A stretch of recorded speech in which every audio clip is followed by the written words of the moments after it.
Dipersembahkan oleh Halo apa kabar pemirsa, saya Safana Ginting, senang sekali saya kembali menjumpai Anda. Pemirsa, transformasi digital nasional ini merupakan solusi strategis untuk membawa Indonesia menjadi negara dengan fundamental ekonomi yang kuat dan juga menjadi punya daya saing gitu ya secara global. Nah, sekarang kita akan membahas bersama dengan Kementerian Komunikasi dan Informatika yang tentunya menjadi institusi terdepan dalam agenda transformasi digital nasional. Salah satu upaya yang akan dilakukan ini membangun pusat data nasional yang nantinya diharapkan dapat mendukung pembuatan kebijakan berbasis evidence yang tentunya akan bermanfaat bagi kita semua masyarakat. Seperti apa perkembangan pembangunan dari pusat data nasional ini yang dapat mewujudkan kebijakan berbasis evidence? Ikuti perbincangan kami dalam 60 Minutes bersama Kementerian Kominfo.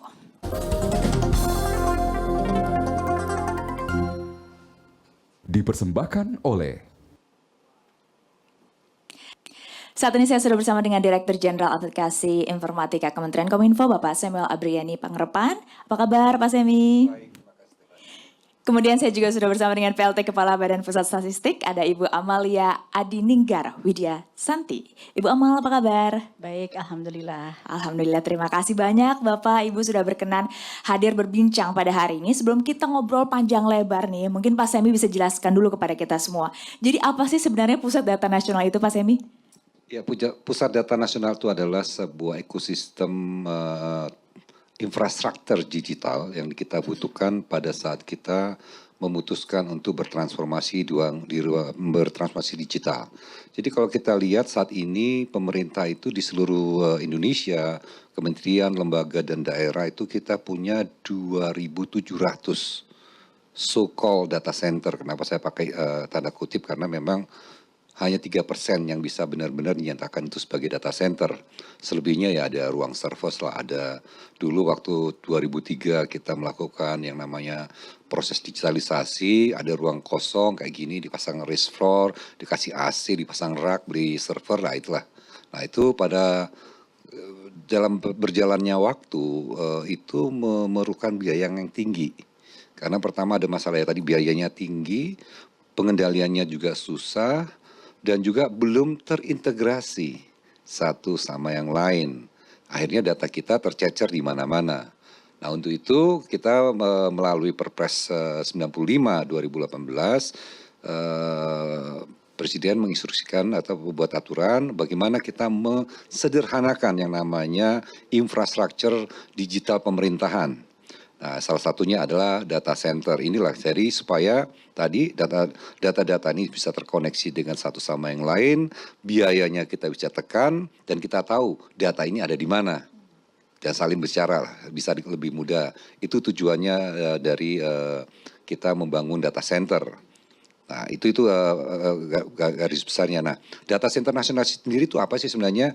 Data center nasional itu selain data center yang dibangun oleh pemerintah, kita juga akan memasukkan ekosistem yang lainnya dalam data center nasional ini punya swasta yang tergabung, yang memang terkoneksi dengan kita. Nah untuk mengoneksi itu ada syaratnya lah, ada syarat dan ketentuannya, standarnya bagaimana, koneksinya bagaimana, data governance-nya bagaimana, itu ada aturannya semua supaya tadi data ini karena ini melibatkan banyak pihak, kita data ini bisa tetap aman dan dijaga akurasinya. Pak Semi 2.700 data center tadi maksudnya berarti ada yang di daerah, ada yang di nasional gitu ya? Benar, jadi ada di seluruh, jadi ada di kementerian dan lembaga dan juga di daerah. Ini kalau kita lihat sekarang, oke mau bangun pusat data nasional. Apa sih urgensinya? Kenapa harus sekarang bangun pusat data nasional? Tadi jadi yang pertama, kita punya banyak tapi tidak tersambungkan. Akhirnya kalau kita mau cari data-data ini di mana ya? Nah itu padahal sudah digitalisasi, akan menyulitkan kita untuk mencarinya. Karena tersebar Di mana-mana itu. Iya, ini data yang ini mana ya? Akhirnya pengumpulan datanya itu, pengaksesan data, pemanfaatan datanya itu tidak mudah walaupun sudah terjadi digitalisasi. Nah ini tadi itu pertama. Yang kedua tadi cost-nya itu jauh sekali dengan kita menyederhanakan sistem tadi. Cost yang dikeluarkan oleh pemerintah itu bisa turunnya signifikan. Berapa kira-kira bisa berapa persen tuh? Kalau kemarin tuh 2018 dari Bappenas itu menghitung bahwa pengeluaran pemerintah itu untuk mengelola data center yang ada itu sampai 40 triliun. Wah, gede juga ya. Nah, kalau kita ini bisa sederhanakan, kami berpikir ini bisa pengoperasiannya tuh nanti setahun cuma 20 triliun. Itu separuhnya sendiri tuh. Betul. Yang lainnya kan bisa dipakai untuk yang lain ya kan gitu. Itu tujuannya. Tapi yang paling utama tadi, data-data ini bisa diidentifikasi di mana letaknya. Supaya pada saat dibutuhkan untuk mengambil kebijakan, kita tahu mengumpulkan data. Karena kan di era digital ini kebijakan itu harus berbasis data. Ya kan, nanti dari BPS bisa mengelaborasi lebih dalam. Karena nggak mungkin kita sekarang tuh berasumsi. Itu terlalu luxury terlalu mahal kita berasumsi. Karena satu kebijakan yang salah itu impact-nya bisa dirasakan baru 2 tahun kemudian. Padahal sudah salah itu. Nah, karena tidak adanya data yang akurat. Itu pentingnya kebijakan berbasis bukti tadi ya. Nah, BPS kalau kita ngomongin data pasti top of mind-nya di masyarakat nih BPS yang selalu menyajikan juga data statistik untuk masyarakat Indonesia. Selama ini seperti apa sih yang sudah dilakukan oleh BPS untuk kemudian bisa mewujudkan ikut berkontribusi terhadap kebijakan berbasis evidence? Ya, jadi kan tadi sudah disampaikan oleh Pak Dirjen bahwa pusat data nasional itu adalah infrastruktur yang disediakan oleh Kominfo dalam artian supaya pertukaran data, tata kelola data itu akan menjadi lebih efisien. Tugas BPS sebagai National Statistical Office itu adalah mengisi datanya. Jadi kita adalah institusi yang memang bertanggung jawab untuk menghasilkan data official. Jadi data statistik yang resmi negara itu dihasilkan oleh BPS. Nah, mengapa penting pusat data nasional itu dan bagaimana BPS berkolaborasi tentunya dengan Kominfo karena data itu kan banyak sekali variasinya, ragamnya, dan juga butuh storage ataupun tempat yang cukup besar. Karena kan tidak mungkin data-data historis kemudian kita hapus. Ini harus tetap kita simpan sebagai data resmi negara. Nah, oleh sebab itu kami pun sebenarnya ada punya data center. Tetapi seperti yang Pak Dirjen tadi sampaikan, memang untuk mengelola data center itu tidak murah. Nah, oleh sebab itu dengan pusat data nasional, semua data nanti dikumpulkan, kemudian nanti bisa ada tata kelola berbagi pakai data, ada tata kelola manajemen data, nanti ada kemudian pembagian tugas siapa yang bertanggung jawab menghasilkan data itu dan ada yang bertanggung jawab untuk kemudian mengolah data dan sebagainya. Yang kemudian nanti data-data ini menjadi sangat penting untuk kemudian digunakan, dibagi pakai oleh pemerintah, karena pemerintah itu untuk merencanakan, kemudian merumuskan kebijakan harus berbasis data. Supaya yang dirumuskan oleh pemerintah itu tidak salah dan tidak melenceng dan sesuai dengan apa yang dibutuhkan oleh masyarakat kita dan dibutuhkan oleh stakeholder. Nah, itu fungsinya data. Tidak ada lagi negara-negara yang bisa menghasilkan kebijakan dengan tepat itu kalau tanpa data. Apalagi sekarang data itu sudah berkembang. Tidak hanya berbasis survei, sensus, ataupun data-data registrasi, tetapi kita sudah harus naik one level up menggunakan big data. Jadi big data ini merupakan satu sources dan kekuatan yang besar juga untuk menguatkan kebijakan berbasis bukti. Dan big data, namanya juga big data, perlu storage yang besar. Nah, jadi tantangan, peluang ke depan itu memang tidak bisa kita lepas dari data center. Di negara manapun yang menggunakan data secara masif punya data center yang kuat. Apalagi Kominfo sekarang sudah masuk kepada data center yang tier 4 ya Pak. Nah, itu sesuatu yang memang harus dibutuhkan oleh Indonesia supaya yakin data yang kita simpan di situ secure, kemudian dikelola dengan baik, dan kemudian tata kelolanya juga sesuai dengan aturan main yang ditetapkan. Apa sih yang dilakukan oleh BPS untuk memastikan kualitas data itu baik untuk kemudian bisa mendukung tadi kebijakan berbasis evidence itu, Bu Amal? Jadi sesuai dengan Perpres nomor 39 tahun 2019 kan kita punya Perpres tentang Satu Data Indonesia. Di situ peranan BPS pertama adalah menetapkan standar data statistik. Jadi tidak bisa data statistik itu dihasilkan begitu saja. Ada standarnya untuk memastikan bahwa data statistik yang dihasilkan baik oleh BPS maupun data statistik sektoral itu sesuai dengan standar kualitas yang ditetapkan. Yang kedua, peranan BPS juga untuk menetapkan metadata statistik. Ketiga, melakukan cross-check verifikasi data statistik prioritas terutama. Dan yang berikutnya adalah BPS juga punya tugas melakukan pembinaan statistik kepada seluruh lembaga, kementerian lembaga.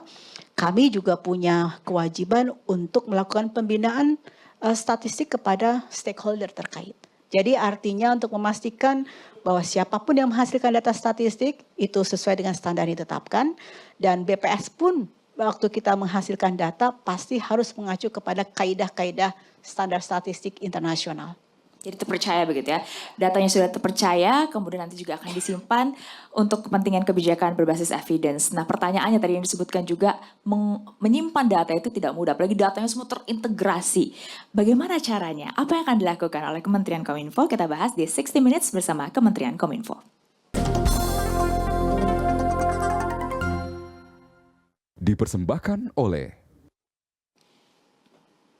Terima kasih Anda masih bersama kami di 60 Minutes with Kementerian Kominfo. Saya masih bersama dengan Pak Semi dan juga Bu Amal di sini. Kalau kita bicara soal menyimpan data tadi harus besar sekali ya pasti ya dayanya. Kalau untuk pembangunannya sendiri berarti akan di mana saja nih Pak Semi untuk Pusat Data Nasional ini, dan sudah sejauh mana sampai saat ini? Jadi kalau kita bicara tadi saya jelaskan sekali lagi bahwa data center nasional itu adalah ekosistem, tidak saja data center yang Bukan infrastruktur berarti ya? yang dipunyain oleh pemerintah, tapi juga data center yang tergabung dalam program data center nasional. Jadi pemerintah yang baru akan membangun di 3 tempat. Sekarang lagi pembangunan di Cikarang, dan yang kedua akan ada di Batam, dan yang ketiga ada di IKN. Itu yang baru. Tapi yang lama-lama juga sudah tadi kan ada dari 2.700 itu ada beberapa yang masih kita kategorikan layak untuk ditingkatkan. Atau ada yang sudah memang layak saat ini. Contohnya yang dimiliki oleh Kementerian Keuangan itu sudah tier 3 dan tier 4. Tier itu adalah standar tertinggi kok tier 4. Artinya supply listriknya tuh dari 2 sumber. Jadi karena kan nggak boleh ada mati per detik pun, karena bisa mati langsung itu. Jadi memang harus supply listriknya harus continue tanpa ada disruption apapun dari sumbernya. Nah itu tadi ya yang kita bangun 3. Kenapa memilih 3 ini? Karena kita melihat juga selain membangun data center nggak mudah. Kita harus lihat di sini pernah nggak terjadi sebuah bencana, dan itu nggak nanggung-nanggung. 300 tahun ke belakang tuh ada nggak bencana di situ? 300 tahun ya Iya, dicek ya? Iya, karena kan itu ada yang namanya data-data seismik yang kita dari BMKG ataupun dari lembaga-lembaga internasional. Karena dia nggak boleh sampai ada gangguan. Kalau sampai ada gangguan nanti tadi masalahnya bisa hilang data-datanya. Jadi apakah ada banjir, apakah dia di dekat dengan epicentrum bencana itu yaitu gunung berapi ataupun gempa. Boleh, tapi tidak di epicentrumnya, karena Indonesia nggak mungkin. Indonesia kan dikeliling oleh ring of fire ya, pasti akan ada bencana ataupun gempa. Gempa itu tiap hari terjadi di Indonesia, tapi nggak boleh di epicentrumnya, karena itu akan mengganggu ketahanan bangunannya dan lama-lama akan runtuh. Itu makanya kita cari itu, jadi dipilih. Dan juga kita yang kedua adalah memilih daerah-daerah yang memang sudah secara jaringan, karena sudah ada data center itu kan harus disambungkan juga, harus bisa diakses oleh penggunanya. Itu kita lihat juga daerah-daerah yang sudah punya kabel fiber yang banyak di situ, jadi untuk menyebarkannya atau mengaksesnya akan lebih mudah. Itu sih kalau kita milihnya itu dasarnya itu. Itu kalau infrastrukturnya, kalau teknisnya untuk kemudian mengintegrasi tadi Pak Semi, ini kan pasti banyak tantangan juga nih. Ya itu namanya teknologi. Sekarang kan sudah lebih canggih lah. Jadi sudah bisa juga kita mendesainnya dari awal, kita desain, terus kita untuk pengamanannya itu walaupun kita sudah pasang secara fisik, sekarang kan sudah bisa ada AI yang memonitoring, itu sudah banyak lah teknologinya. Itulah salah satunya kenapa kita menyederhanakan data center, karena tadi kalau tercecer kita susah mengawasinya. Kok ada yang serangan, berarti yang diserang yang mana nih? Nah ini kan kita kalau kita terintegrasi dan kita memiliki sebuah konsep yang sederhana, itu akan mudah pengamanannya. Kan kita sering bicara tentang kebocoran data ya itu karena ya tadi begitu banyak yang tersebar, itu susah mengendalikannya. Jadi kita buatnya beberapa saja tapi dengan kapasitas yang besar, dan kita pun juga melihat ya bahwa kalau nggak semuanya bisa dibangun oleh pemerintah karena pertumbuhan kebutuhan data center ini eksponensial. Sekali kita sudah memutuskan untuk membangun sebuah sistem pemerintahan berbasis elektronik, jangankan tadi memproduksi data, kita masuk ke internet pun sudah memproduksi data. Siapa yang mengaksesnya, dia kemana saja itu harus dicatat. Ini kan harus dicatat berarti harus diproses harus disimpan. Itu eksponensial karena perhitungan kami aja sebagai gambaran pada saat kita menghitung 2018 itu, Indonesia cuma cukup dengan 100.000 core. Nggak cukup, sekarang aja sudah lebih dari 100.000 core. Belum punya ini padahal. Jadi kebutuhannya memang akan meningkat. Makanya konsepnya tadi adalah ekosistem data center nasional. Karena tadi pertumbuhannya sangat cepat. Nah inilah di sini yang penting, kalau itu banyak nggak apa-apa, ada beberapa provider nggak apa-apa, kan nanti kita akan ada namanya klasifikasi data. Data ini umpamanya data strategis, pengamanannya bagaimana, data yang terbatas hanya beberapa orang yang adanya orang-orang yang punya kredensial yang boleh mengaksesnya, atau ini datanya memang terbuka karena Indonesia kan juga undang-undang kita adalah keterbukaan informasi. Namanya keterbukaan informasi bukannya seenaknya bisa ngambil data, enggak, itu ada tata kelolanya nanti. Berarti prosesnya tetap tertutup, tapi kemudian hasilnya bisa dibuka kepada publik. Ya. Ini kan soal keamanan ini juga pasti jadi pertanyaan banyak orang soalnya Pak Semi. Apalagi ada keterlibatan swasta, ini mungkin dijelaskan lebih rinci itu maksudnya sampai manakah sehingga kemudian data-data yang sudah terkumpul secara terintegrasi ini jangan sampai juga disalahgunakan gitu oleh pihak-pihak tidak bertanggung jawab.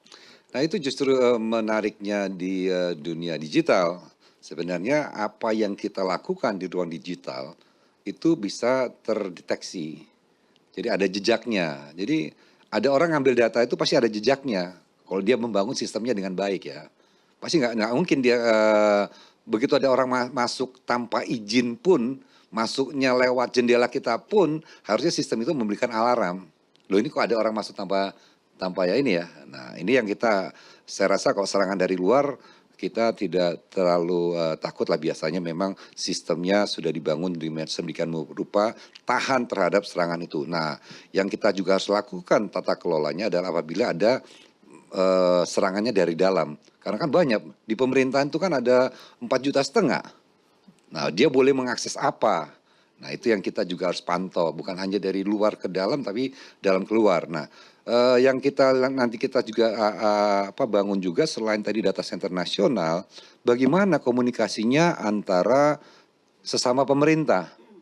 Nah itu yang namanya jaringan intra pemerintah. Ini supaya apa? Tapi pemerintah ngomong sesama pemerintah tapi larinya ke ruang internet terbuka. Ya kalau ada yang nguping ya jangan salahkan, orang internet itu memang sifatnya terbuka. Nah ini yang kita juga lagi rancang, bagaimana itu nanti pemerintah punya yang namanya jaringan intra pemerintah. Jadi pada saat sesama pemerintah bicara, dia sebenarnya dalam sebuah sistem yang tertutup. Jadi antara pemerintah saja yang bisa ngomong. Nah jaringannya pun kita akan atur sedemikian rupa. Kalau BPS sendiri melihatnya gimana ya Bu Amal? Sebagai salah satu data juga nanti disimpan di Pusat Data Nasional, kemudian memastikan bahwa datanya itu aman dan digunakan dengan tepat begitu di data Pusat Nasional. Iya, jadi kan kalau PDN atau data center itu sudah masuk tier 3 dan 4 itu kan pasti sudah ada standarnya. Tingkat keamanan, kemudian infrastrukturnya dipastikan sudah sesuai dengan standar internasional. Yang ingin saya sampaikan di sini adalah utilisasi. dari PDN itu menjadi penting. Karena kalau kita sudah membangun pusat data nasional, tentunya supaya efisien ini harus dimanfaatkan oleh berbagai kementerian lembaga. Dalam hal ini BPS sesuai dengan Perpres nomor 132 tahun 2022 tentang sistem pemerintahan berbasis elektronik, itu kan ada satu mandat bahwa apapun layanan yang diberikan oleh pemerintah supaya efisien dilakukan secara elektronik. Nah, tugas BPS adalah untuk memberikan layanan manajemen data statistik. Nah, oleh sebab itu BPS sudah memanfaatkan PDN yang disediakan oleh Kominfo.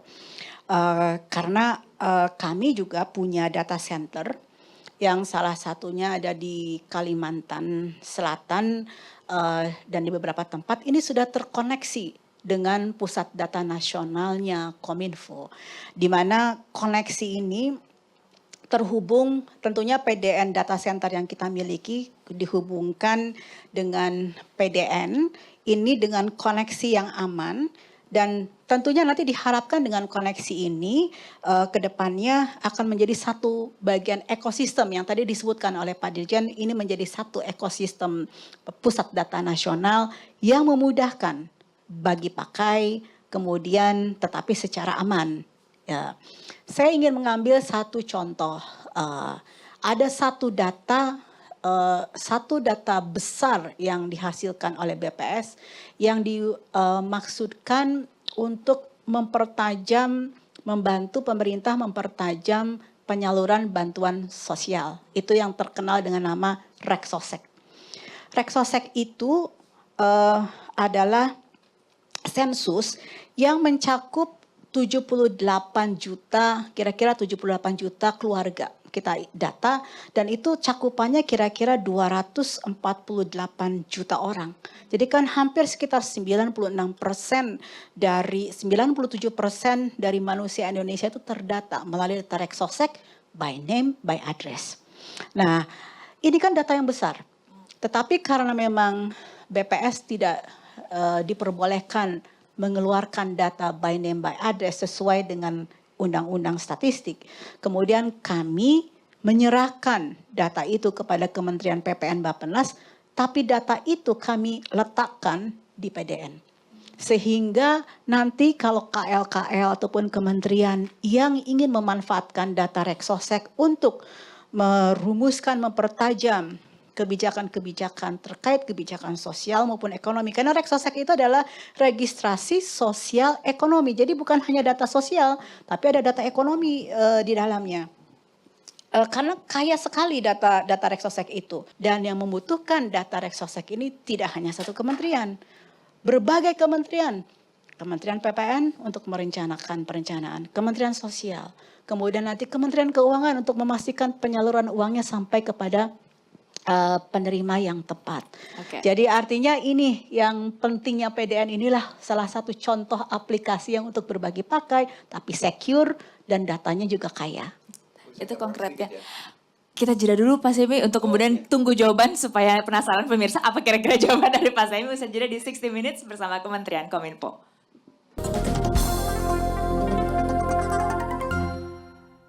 Dipersembahkan oleh Anda kembali di 60 Minutes with Kementerian Kominfo. Saya masih bersama Bu Amal dan juga Pak Semi di sini. Nah, tadi Pak Semi kita dengar Bu Amal BPS sudah menyediakan data statistik yang sebenarnya bisa digunakan oleh semua KL gitu ya, kementerian lembaga. Jadi sebenarnya masing-masing nggak perlu lagi buat data center lagi ya Pak Semi? Bukan hanya data centernya, datanya pun juga kalau tadi data center infrastruktur tadi datanya namanya tentang Reksosek itu hanya Bappenas dalam hal ini BPS yang bertanggung jawab, yang lainnya boleh menggunakan. Nah, tata kelola menggunakannya itu ada aturannya juga. Jadi supaya tadi, kalau enggak nanti semuanya bangun, ya kita tadi Kementerian Keuangan susah, ini yang mana sih yang benar? Ini atau ini sudah dapat enggak? Atau ada redundancy dalam memberikan jaringan pengaman sosialnya. Orang di sininya sudah makmur tapi masih dapat. Atau sebaliknya, dia harusnya dapat tidak dapat. Nah, ini yang kita coba hindarkan. Nah, itu ada konsep juga dari pemerintah yaitu Satu Data Indonesia. Satu Data Indonesia itu nanti namanya wali data untuk Reksosek. BPS. Nggak boleh yang lainnya. Yang lainnya boleh menggunakan. Menggunakannya pun harus sesuai dengan aturan yang ada. Dan dia hanya boleh menggunakan tuh. Tidak ada boleh mengambil, mengcopy nggak boleh. Karena kalau nggak nanti ya tercecer lagi. Tercecer kalau hilang atau bocor, nanti yang disalahkan BPS. Padahal bukan BPS yang bocorin mamanya. Itu kita hindarin. Jadi itu tadi ya, pertama sekali lagi saya ulangin bahwa data center itu adalah ekosistem untuk mempermudah kita mengelola data yang lebih efisien dan menghindari duplikasi. Karena tadi single source of truth-nya, kalau mamanya tadi Rosesek, BPS. Kalau terkait data kependudukan, Dukcapil. Yang lain jangan. Boleh nggak make? Boleh. Makanya boleh. Tapi jangan di-copy-copy nanti. Enggak, kalau bocor ya ini tuduh-tuduhan, siapa yang bertanggung jawab? Kalau tadi kita tahu, oh ini di sini tempatnya ada yang ngambilnya kan buat apa? Nah itu biasanya datanya data agregat. Untuk kan kebijakannya, penyalurannya nanti kan langsung siapa yang menyalurkan langsung ini harusnya sambung ke bank yang ngambil datanya itu. Jadi sudah ada tata kelola datanya sudah kita siapkan juga. Kalau BPS sendiri berarti pengelolaan datanya seperti apa, Bu Amal? Ya, tentunya nanti ada SOP. Jadi ada standar operating procedure, tata kelola itu yang disebut dengan tata kelola manajemen data. Jadi nanti tuh pasti ada aturannya, siapa yang nanti berhak akses, seberapa detail aksesnya itu juga harus dijaga data privasinya kan.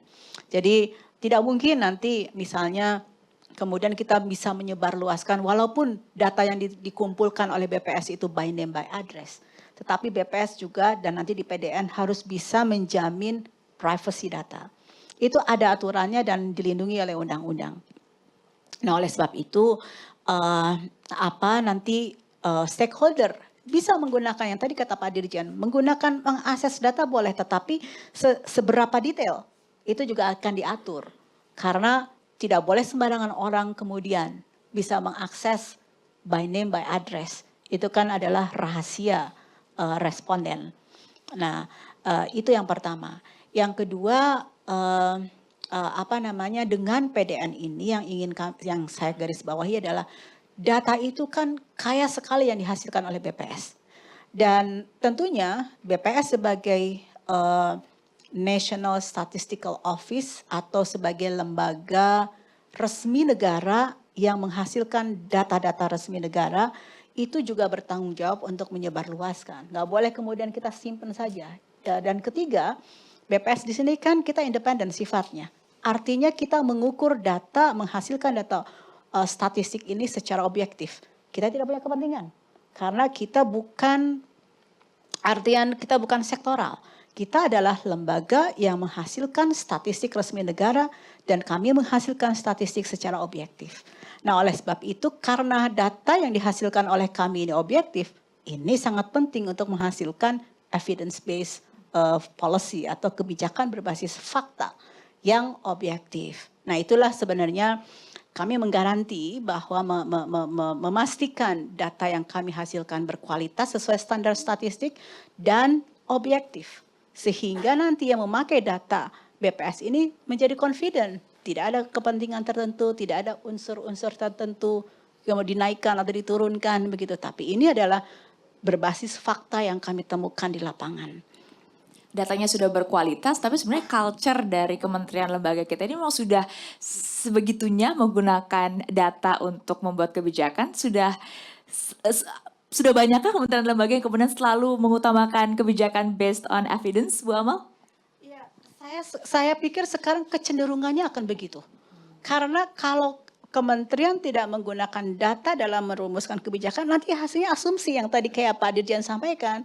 Dan kemudian nanti akan terlihat suatu saat terjadi deviasi kan. Nah itu saya melihat berbagai kementerian lembaga sudah sangat membutuhkan data. Oleh sebab itu menjadi penting PDN ini, menjadi penting nanti tata kelola berbagi data. Karena dengan kita bisa berbagi data tadi, data ini kan yang kita hasilkan bisa digunakan oleh banyak orang, ini adalah suatu efisiensi buat negara. Jadi tidak ada duplikasi untuk menghasilkan data. Begitu data sudah ada, sudah disediakan, kemudian kita letakkan di PDN dalam wadah satu data Indonesia, ini kan kemudian bisa dimanfaatkan oleh berbagai pihak. Kalau bicara ekosistem, SDM-nya juga penting. SDM-nya sudah mumpuni kah untuk kemudian mendukung PDN untuk bekerja dengan maksimal, Pak Semi? Ya kalau kita bilang kebutuhan talenta digital kita untuk proses transformasi digital di Indonesia, bukan hanya pemerintah, kita tuh butuh 9 juta talenta digital baru. Tadi ini memangnya untuk ngelola PDN, pasti kan kita bicara konsepnya adalah cloud ya. Nah itu sudah membiasakan kalau dulu teman-teman di kementerian dan lembaga dan daerah, dia harus lihat bentuk ruangannya fisiknya, dia lihat servernya, dia lihat semua. Sekarang tuh harus adanya di virtual. Kemampuannya sama, tapi dia nggak lihat barangnya, karena barangnya kan kita sebarkan di mana-mana. PDN-nya tadi, PDN ekosistem tadinya. Nah itu memang pasti talenta pertama, karena yang namanya tadi KL dan D yang menggunakan PDN, dia juga bertanggung jawab terhadap keamanan yang tadi saya jelaskan. Nah kalau kita bicara keamanan, ya tadi jaringannya ada 4 layer. Pertama jaringannya sudah aman belum? Atau jangan-jangan ada orang bisa menyusup dari jaringannya. Atau di tengah jalan jaringan kita bisa didengerin orang. Nah itu dari jaringannya. Jaringannya harusnya secure end to end. Dari ujung ke ujung itu secure. Kayak model yang kalau itu apa kita messagingan kan tuh end to end. Tuh nggak bisa ada orang di tengah-tengahnya dengerin. Yang kedua adalah kita bicara sistemnya. Jadi sistem yang dibeli itu semua sudah dilakukan pengamanan atau hardeningnya. Jadi diperkuat lah. Itu baru sistem beli komputernya, mesin-mesinnya. Habis itu masuk ke aplikasinya. Aplikasi yang berinteraksinya juga harus tahan dengan serangan. Jadi dia sudah dilakukan tes, pen test paling tidak. Oh waktu itu ini sudah handal lah. Tidak mudah ditembus oleh serangan cyber. Nah, keamanan yang ketiga, yang terakhir tadi keamanan pertama adalah jaringan, yang terakhir adalah data. Kalau memang data-data itu penting sekali, kalau bocor bisa mengakibatkan risiko yang timbul akan besar, ya dilakukan enkripsi. Kedaulatan data menjadi penting ya untuk menjalankan e-governance. Kita bahas nanti lebih dalam, usai jeda tetap di 60 Minutes with Kementerian Kominfo.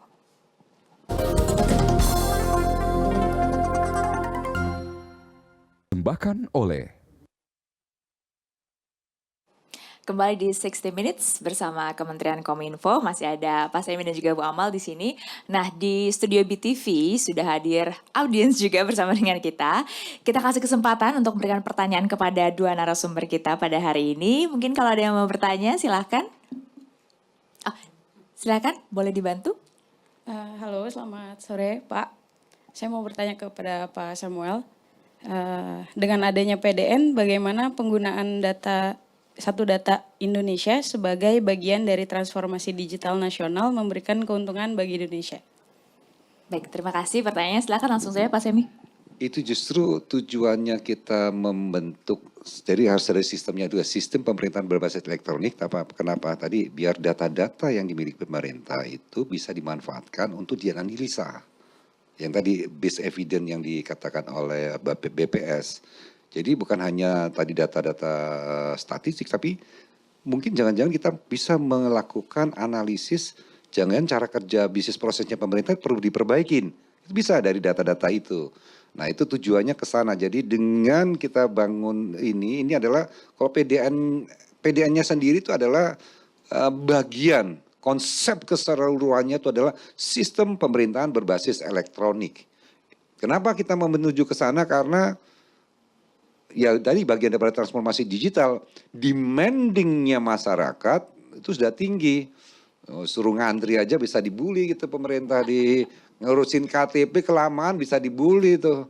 Sekarang ngurus BPJS saja sudah dibully, semuanya harusnya elektronik, memudahkan. Kalau pergi ke puskesmas pun bisa sekarang antrinya, masa nunggu 2 jam, harusnya kan kalau dia sudah antrinya dari online bisa datangnya tepat waktu. Nah itu adalah upaya-upaya pemerintah memperbaiki sistemnya dan memberikan layanan terbaik bagi masyarakat. Jadi impact-nya tadi, kalau tadi penggunaan satu data itu adalah implikasinya. Tapi tujuannya adalah memberi layanan terbaik bagi masyarakat dan data-data yang dimiliki pemerintah bisa diintegrasikan dan bisa dianalisis untuk kebutuhan pengambilan kebijakan-kebijakan yang diperlukan. Jadi ini salah satu upaya untuk mewujudkan sistem pemerintahan berbasis elektronik tadi ya Pak Semi ya. Silakan sekarang diberikan kesempatan satu lagi penanya. Oke, silakan Mas. Selamat sore, nama saya Rovel. Saya ingin bertanya ke Ibu Amalia, apakah transparansi data juga termasuk dalam aspek yang diatur dalam Satu Data Indonesia? Dan bagaimana sebaiknya pemerintah mengelola transparansi data untuk mendukung kepercayaan masyarakat? Baik, terima kasih pertanyaannya. Silakan Ibu Amal langsung dijawab. Iya, terima kasih pertanyaannya. Jadi memang sudah ada Perpres nomor 132 tahun 2022 mengenai arsitektur dari sistem pemerintahan berbasis elektronik. Nah, di dalam arsitektur SPBI itu diatur bagaimana pelaksanaan integrasi proses bisnisnya, lalu kemudian data dan informasinya seperti apa, transparansinya, kemudian aplikasi SPBE, infrastrukturnya, keamanan SPBE dan juga bagaimana nanti tata kelola untuk berbagi data. Jadi tentunya dengan adanya Satu Data Indonesia ini justru adalah upaya pemerintah untuk bisa transparan antar satu kementerian dengan kementerian lain, transparan dari kementerian juga dengan masyarakat. Nah, tentunya masyarakat juga tadi kan diberikan hak akses. Tapi memang nanti diatur tata kelolanya.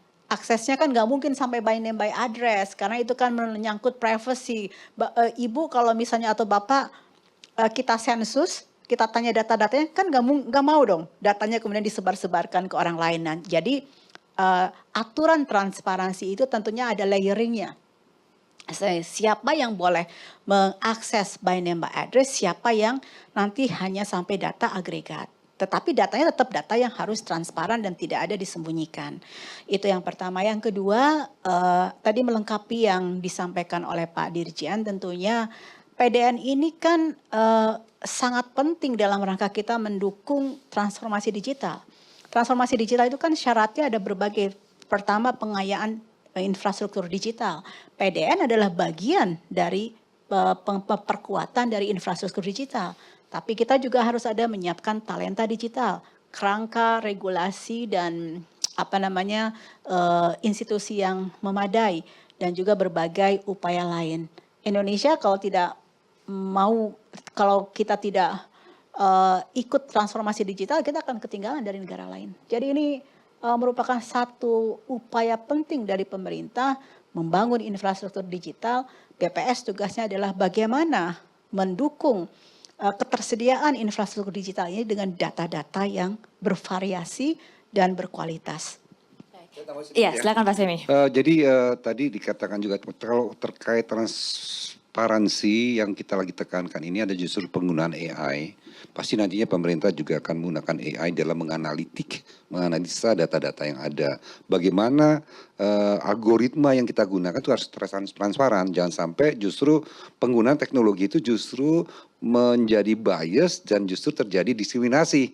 Nah itu adalah salah satu transparansi dalam penganalisaan data. Itu dan tadi terkait dengan talenta digital, kami pun di Kominfo itu punya program ya, kalau untuk masyarakat yang mau mengaksesnya, Digital Talent Scholarship itu ada sekitar 200.000 scholarship yang kita berikan untuk short course ya. Jadi kalau ingin belajar mengetahui tentang cyber security, kita ingin belajar tentang coding, kita ingin belajar dengan big data analytic, cara pengelolaan atau penggunaan cloud computing, sampai juga AI juga kita ajarin di situ. Itu tapi sifatnya short course ya, berbasis sertifikasi. Ini harapannya tadi kekurangannya SDM tadi yang banyak ini kita dorongnya percepatannya ke sana. Dan untuk di level pimpinan pun kami punya program namanya Digital Leader Academy. Karena kalau ngomong transformasi digital itu harus top down, bukan dari bottom up. Harus ada leadernya tahu kemana, kan kita lagi merubah arah angin dalam kata kapal ini berlayar. Dan dia harus tahu kompasnya ini kemana.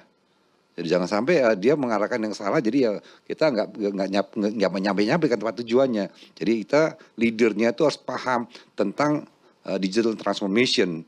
Kalau enggak ya tadi kalau coba kita lihat di beberapa ke lembaga ya di pemerintahan atau di daerah khususnya tuh kelihatan kan. Ada satu daerah yang sangat maju sekali, yang daerah lain tuh kayaknya tidak terlalu care terhadap hal ini. Ini karena leadershipnya. Nah itu kita juga ada pendidikan dan kita bekerja sama dengan perguruan tinggi yang ternama di dunia. Ada Harvard, ada Oxford, ada Cambridge, ada Singapore National University, ada Tsinghua di China. Jadi memang itu kualitas tinggi, tapi memang levelnya direktur ke atas. Tapi ada transfer ilmu juga berarti kepada warga negara Indonesia. Oh ya, pastinya justru nanti ada ini ya. Tapi kan tadi ada layer-layer ya. Kalau tadi yang digital talent scholarship itu terbuka siapa saja. Tapi yang layer atasnya itu supaya tadi ada motor penggeraknya. Itu yang kita harapkan. Oke, kita jeda dulu. Nanti usai jeda kita akan berharap bisa tahu lebih dekat lagi. Mungkin masyarakat ingin tahu sebenarnya secara dampak langsungnya kepada kita rakyat tuh apa sih dengan adanya PDN ini. Usai jeda di 60 Minutes bersama Kementerian Kominfo. Kami segera kembali.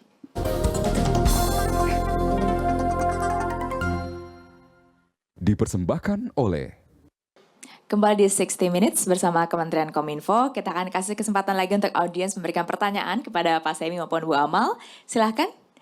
Ya, silahkan Mbak. Selamat sore, nama saya Archie. Saya ingin bertanya kepada Pak Samuel. Langkah apa saja yang akan dilakukan Kominfo agar informasi satu data Indonesia terdistribusi ke seluruh kementerian dan tidak terjadi data tumpang tindih? Terima Baik, kasih. Terima kasih. Silakan Pak Semi. Ya justru itu kita jadi Perpres 39 sorry ya. 39 Bu ya, Perpres 39 ya. Kalau tentang satu data 39 itu ada terkait satu data Indonesia tadi. Tiap data itu punya walinya. Nah, jadi tadi kalau tentang kependudukan walinya itu adalah Dukcapil, yang lain tidak boleh mengenerate atau menyimpan data itu, biarkan ada di pemerintahan ya. Kalau di swasta kalau kamu jadi pelanggan kan harus mengumpulkan, tapi tidak selengkap lah dengan Dukcapil. Dukcapil itu ada 31 item data pribadi kita yang kita disimpan. Jadi itu tadi kita justru tugas kita tadi meng-cleansing.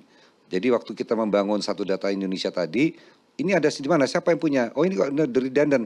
Ini siapa yang bertanggung jawab? Berarti ini tidak perlu kita hapus. Jadi hapus. Jadi ada data cleansing tadi. Jadi jangan sampai jadi ya berarti kan nanti isinya banyak yang sampahnya yang lainnya. Terus nanti waktu mengakses bingung. Big data analitiknya juga bingung. Nanti kalau mamanya terkait yang sering kita hadapin kan perbedaan data antara perdagangan dengan pertanian. Nah ini untuk menentukan impor atau tidak ini kita. Nah itu satunya punya data. Ini harus ada kepastian tadi single source of truth-nya. Yang lainnya kalau bukan sebagai pengampunya atau bukan wali datanya mereka tidak boleh. Itu nanti kita yang lainnya tolong dihapus. Jadi kalau yang tadi BPS yang tadi saya nggak boleh, yang lain nggak boleh. Yang lainnya boleh pakai? Boleh. Memperkaya boleh kalau memperkaya nambahin gitu. Tapi dia tidak tetap memperkayanya disimpannya oleh BPS, bukan yang yang lainnya gitu. Yang redundant jadi dihapus-hapus jadi nggak ada tumpang tindih ya. Ya. Silakan satu penanya lagi diberikan kesempatan. Silakan Mbak. Selamat sore, perkenalkan saya dengan Dita. Saya ingin bertanya kepada Ibu Amalia.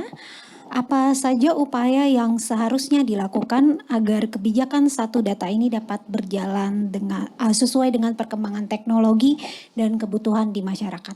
Terima kasih. Terima kasih Mbak Dita. Silakan Ibu Amal. Ya tentunya pastinya kan satu data Indonesia itu akan terus berkembang. Kalau ada perkembangan teknologi baru pastinya nanti pemerintah akan melakukan penyesuaian terhadap teknologi baru. Contoh dalam cara pengambilan data pun juga BPS selalu keep up dengan perkembangan teknologi. Misal dengan adanya big data yang berkembang, kami sekarang menggunakan big data menjadi bagian dari memproduksi data official statistik. Misalnya untuk menghasilkan data wisatawan Nusantara dan wisatawan mancanegara, kami menggunakan mobile positioning data. Mobile positioning data itu adalah data dari mobile phone Bapak Ibu itu didetek. Tapi tentunya untuk security privacy kami tidak boleh melihat siapa itu, kemudian namanya siapa, di mana dia, tidak boleh. Yang jelas yang kami detect adalah ada pergerakan orang enggak dari satu tempat ke tempat lain, itu kemudian berapa lama dia tinggal di sana, itulah kemudian kami kumpulkan datanya sebagai pergerakan wisatawan Nusantara. Jadi sekarang mengumpulkan data wisatawan Nusantara itu yang sekarang Januari sampai Oktober ada 688 juta kunjungan wisatawan Nusantara. Artinya setiap satu orang masyarakat Indonesia, misalnya asumsi 270 juta nih masyarakat Indonesia. Berarti kalau ada 688 juta kunjungan dari wisatawan Nusantara, kira-kira setiap satu orang itu melakukan 2 sampai 3 kali kunjungan dalam Januari sampai Oktober. Nah itu salah satu contoh bagaimana pemerintah harus keep up dengan perkembangan teknologi. Kedua, tadi yang Rexosec kan saya bilang ada geotagging sehingga bisa dideteksi lokasinya di mana. Ketiga, misalkan kita menghasilkan data produksi padi dan jagung juga menggunakan teknologi remote sensing. Nah ini sudah dijadikan contoh di Asia, di kawasan Asia, beberapa negara belajar dari Indonesia bagaimana Indonesia menggunakan remote sensing untuk mendeteksi menjadi pelengkap dari menghasilkan data statistik produksi padi. Jadi saya pikir nanti juga dari Kominfo pasti tentunya dengan teknologi baru untuk PDN, ya pastinya nanti Kominfo juga akan terus keep up dengan perkembangan teknologi itu. Jadi sekali lagi kami pemerintah juga tidak boleh konvensional, kami terus harus update. Jadi kata anak muda kan nggak boleh kudet, kita harus update terhadap perkembangan teknologi. Oke, kita masih ada waktu sedikit lagi, mungkin nanti masing-masing Pak Semi dan Bu Amel bisa menegaskan kembali kepada pemirsa apa manfaat baik secara langsung maupun tidak langsung dari PDN ini terhadap kita warga negara Indonesia. Mungkin dimulai dari Pak Semi dulu, silakan. Secara langsungnya mungkin nggak kerasa ya, tapi yang bisa dilihat oleh masyarakat tuh layanannya meningkat, lebih efisien. Tadi kalau kita punya program pemerintah itu lebih akurat karena tadi berbasis data, umpamanya ada program-program social safety net ya. Itu tuh bisa langsung ke tempat orang yang benar-benar membutuhkan, jadi tepat sasaran. Itu yang bisa terjadi. Karena apa? Karena adanya data center bukan persis bisa berimpact langsung dengan masyarakat. Sebenarnya data-data yang ditaruh di sini kalau dikelola dengan baik bisa dan dimanfaatkan dengan baik, itu tadi bisa memberikan layanan yang paling terbaik lah bagi masyarakat dan tepat sasaran. Baik, Bu Amal silakan. Kami dari BPS sangat mendorong masyarakat untuk berbicara dengan data.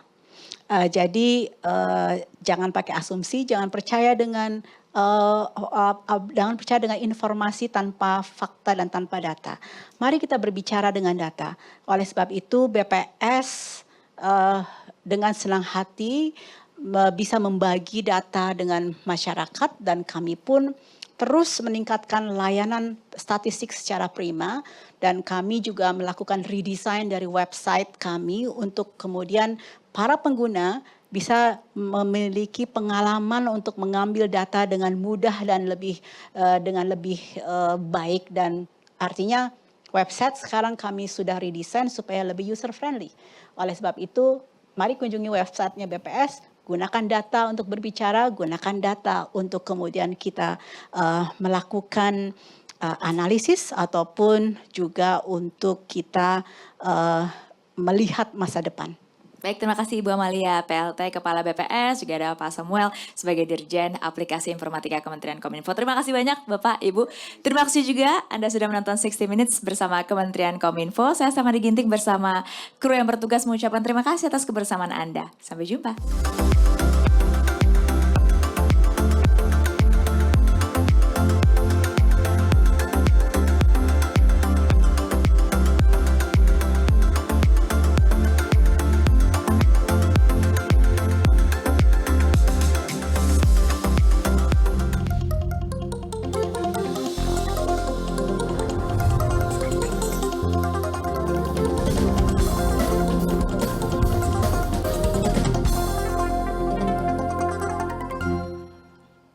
Dipersembahkan oleh